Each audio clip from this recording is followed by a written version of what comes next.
இரட்சகர் இயேசு கிறிஸ்துவின் நாமத்தில் உங்கள் அனைவருக்கும் என்னுடைய அன்பின் வாழ்த்துக்கள்.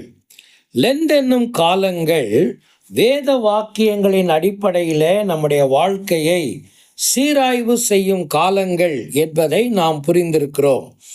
வேத வாக்கியங்களை நிராகரிப்பது, வேத வாக்கியங்களை விட்டு தூரமாய் நிற்பது அல்லது அதை ஒரு மத புத்தகமாக பாவிப்பதெல்லாம் நம்முடைய வாழ்க்கையில் எத்தனை பயங்கர விளைவுகளை ஏற்படுத்தும் என்பதையும் கடந்த சில தியானங்களிலே நான் உங்களோடு கூட பகிர்ந்து வருகிறேன். இன்றைக்கு மத்தேயு எழுதின நற்செய்தி நூல் 5ஆம் அதிகாரம் 17வது வசனத்திலிருந்து 19வது வசனம் வரைக்கும் உள்ள வேத பகுதியை உங்களுடைய கவனத்திற்கு நீங்கள் கொண்டு வாருங்கள். இயேசு அங்கே மொழிந்த வாக்கியத்தை நீங்கள் கவனிக்க வேண்டும். நியாய பிரமாணத்தை ஆனாலும் தீர்க்க தரிசனங்களை ஆனாலும் அழிக்கிறதற்கு வந்தேன் என்று எண்ணிக்கொள்ளாதேயுங்கள். அழிக்கிறதற்கு அல்ல, நிறைவேற்றுகிறதற்கே வந்தேன். வானமும் பூமியும் ஒளிந்து போனாலும் நியாய பிரமாணத்தில் உள்ளதெல்லாம் நிறைவேறும் அளவும் அதில் ஒரு சிறு எழுத்தாகிலும் ஒரு எழுத்தின் உறுப்பாகிலும் ஒளிந்து போகாது என்று மெய்யாகவே உங்களுக்கு சொல்லுகிறேன். இது நாம் வழக்கமாக அழைக்கிற மலை பிரசங்கம் என்று சொல்லுகிற அந்த பகுதியிலே ஆண்டவர் பேசின ஒரு வேத பகுதியாகும். அந்த நாட்களில் இருந்த சமய தலைவர்கள், பரிசேயர்கள், வேத பாரகர்கள், இன்னும் சதுசேயர்கள், ஆசாரியர்கள், அந்த மதம் சார்ந்த நிலைகளிலே இருந்த எல்லா மக்களும், இவர்களோடு நியாய சாஸ்திரிகள், இவர்கள் எல்லாருமே ஆண்டவர் மேல் வைத்த குற்றச்சாட்டு என்னவென்றால், மோசேயினால் கடவுள் நமக்கு கொடுத்த அந்த நியாய பிரமாணத்திற்கு எதிராக இந்த மனிதர் செயல்படுகிறார், அதற்கு எதிராக பேசுகிறார், இவர் ஒரு புது பிரமாணத்தை ஏற்படுத்த விரும்புகிறார். இப்படித்தான் அவர்கள் அவரை குறித்து குற்றம் சாட்டினார்கள். ஆனால் இயேசுவோ மிக தெளிவாகவும் உறுதியாகவும் இங்கே மொழிந்த வார்த்தை என்னவென்றால், நியாய பிரமாணங்களை ஆகிலும் தீர்க்க தரிசனங்களை ஆகிலும் அழிக்கிறதற்கு அல்ல, நிறைவேற்றுகிறதற்கே வந்தேன். யூதர்கள் வைத்திருக்கிற அவர்களுடைய பழைய ஏற்பாட்டின் இலக்கியம் 3 பகுதிகளை கொண்டது. அதில் முதல் பகுதி டோரா என்றும், 2வது பகுதி நெபாயிம் அல்லது தீர்க்க தரிசனங்கள் என்றும் அது அழைக்கப்படும். ஆண்டவர் அவைகள் இரண்டையும் தான் இங்கே குறிப்பிடுகிறார். நியாய பிரமாணத்தை ஆகிலும் தீர்க்க தரிசனங்களை ஆகிலும் அழிக்கிறதற்கு அல்ல, நிறைவேற்றுகிறதற்கே வந்தேன்.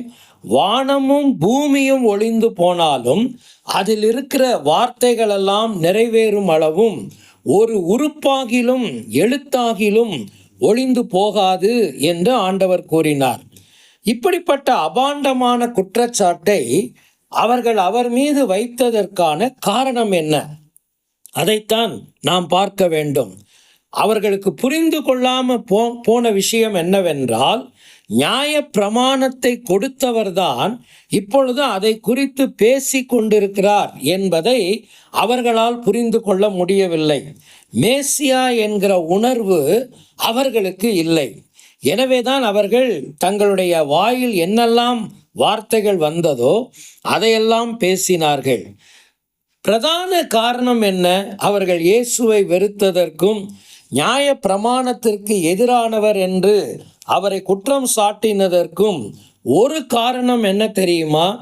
இயேசு வற்புறுத்தின காரியம், வேத வாக்கியங்கள் எந்த நோக்கத்திற்காக கொடுக்கப்பட்டதோ அந்த நோக்கத்தை ஆண்டவர் சொல்லி அதை கடைபிடிக்கும்படியாக அவர்களை வற்புறுத்தினார். இதுதான் ஆண்டவர் பக்கம். ஆனால் இந்த மத தலைவர்களின் பக்கம் என்ன?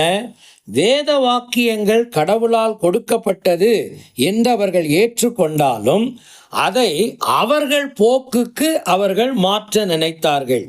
அவர்கள் விரும்புகிற பிரகாரம் அதற்கு வடிவம் கொடுக்க நினைத்தார்கள்.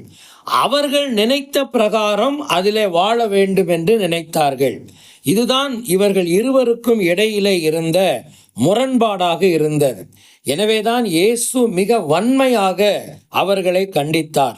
கடவுளுடைய வார்த்தையை அது கொடுக்கப்பட்டதின் நோக்கத்தின் பின்னால் உணராமல் அதை அந்த நோக்கத்திற்கு வெளியே கொண்டு சென்று என்னுடைய வாழ்க்கைக்கு ஏற்றவாறு அதை திருப்ப நினைப்பது அபாண்டமான, கடவுளுக்கு விரோதமான ஒரு குற்றமாகும். எனவேதான் அடுத்த வசனத்தில் ஆண்டவர் சொன்னார், 19வது வசனத்தில், இந்த கற்பனைகள் எல்லாவற்றிலும் சிறிதானதையாகிலும் மீறி அவ்விதமாய் மனுஷருக்கு போதிக்கிறவன் பரலோக ராஜ்யத்தில் எல்லாரிலும் சிறியவன் எனப்படுவான். இவைகளை கை கொண்டு போதிக்கிறவனோ பரலோக ராஜ்யத்தில் பெரியவன் எனப்படுவான். மீறி, கை கொண்டு என்கிற வார்த்தைகளை நீங்கள் கவனிக்கலாம். மீறி என்கிற வார்த்தைக்கு கிரேக்க பதத்தின் அர்த்தம் என்ன தெரியுமா?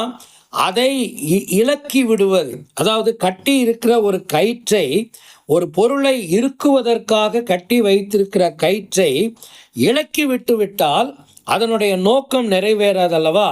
அது அர்த்தம்தான் இங்கே கொடுக்கப்படுகிறது.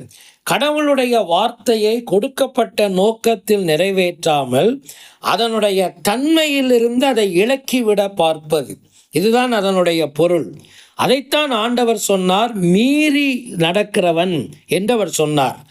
ஆனால் அதை சரியான விதத்திலே புரிந்து கொள்ளுகிறவன், ஏற்றுக்கொள்ளுகிறவன் தன் வாழ்க்கையிலே கை கொள்ளுவான். அவன் அதையே தன் வாழ்க்கையிலே பிரசங்கிக்கவும் செய்வான். அவனைத்தான் ஆண்டவர் கனம் பண்ணி அந்த வார்த்தையிலே கூறுகிறார். இறை மக்களே, இந்த நாட்களிலே உங்களுடைய நிலை என்ன? கடவுளுடைய வார்த்தையை அது கொடுக்கப்பட்டதின் நோக்கத்தில் நீங்கள் புரிந்து கொள்ளுகிறீர்களா?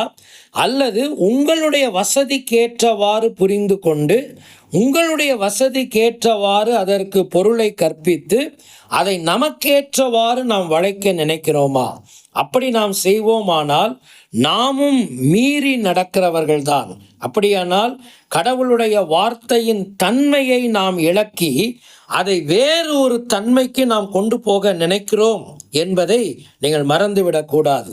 ஆண்டவரிடத்தில் சொல்லுவோம், ஆண்டவரே, உம்முடைய வார்த்தை எந்த நோக்கத்திலே திருமறையிலே கொடுக்கப்பட்டதோ அந்த நோக்கத்திலேயே அதை ஏற்றுக்கொண்டு அதற்கு கீழ்ப்படிய எனக்கு கிருபை தாரும் என்று மன்றாடுவோம், பிரார்த்தனை செய்வோம். அன்பின் தகப்பனே, உம்முடைய வேத வாக்கியங்களுக்காக நாங்கள் நன்றி சொல்லுகிறோம்.